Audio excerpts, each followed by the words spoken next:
এখান থেকে যদি তেল উত্তোলন শুরু হয় তাহলে ভারতের সব তেল এখান দিয়ে বের হয়ে আসবে। আপনারা ভিডিওটা বেশি বেশি শেয়ার করে দেবেন যাতে এটা কর্তৃপক্ষের দৃষ্টিগোচর হয়। আমরা এখন আছি বড়লেখা উপজেলার মৌলভীবাজার জেলার বড়লেখা উপজেলার মাধবকুণ্ডের ক্যান্টিন টিলায়। এখানে যে তেলের খনিটা দেখতেছেন এটা ৭৪ বছর ধরে বন্ধ আছে। ১৯৫১ সালে এখান থেকে তেল উত্তোলন শুরু হয়েছিল। তারপর অতিরিক্ত তেল লিকেজ শুরু হয়েছিল, যা একদম হাকালুকি হাওয়ার পর্যন্ত প্রভাব ফেলেছিল। তারপর সরকারি উদ্যোগে এটা বন্ধ করে দেওয়া হয়। এরপরে ৭৪ বছর থেকে এখনো কোনো উদ্যোগ নেওয়া হয়নি। আমরা যে এখানে দাঁড়িয়ে আছি, কেরোসিনের গন্ধ আমাদের নাকে আসতেছে।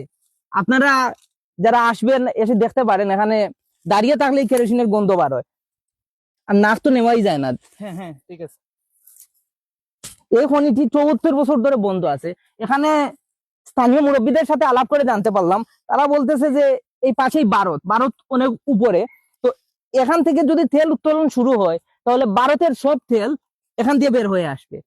ভারতের নিচের যে তেল আছে পার্শ্ববর্তী, সবগুলো এখান দিয়ে বের হয়ে আসবে। কিন্তু ৭৪ বছর ধরে সরকারি কোনো উদ্যোগ নেওয়া হচ্ছে না।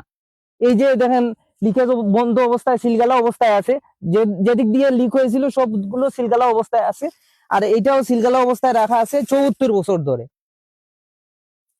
তাই কর্তৃপক্ষের দৃষ্টি আকর্ষণ করছি যাতে এটা উদ্যোগ নেওয়া হয়, কারণ এটা যদি উদ্যোগ নেওয়া হয় তাহলে আমাদের বড়লেখা জুড়ির অর্থনৈতিক অবস্থা এটা অনেক প্রভাব ফেলবে।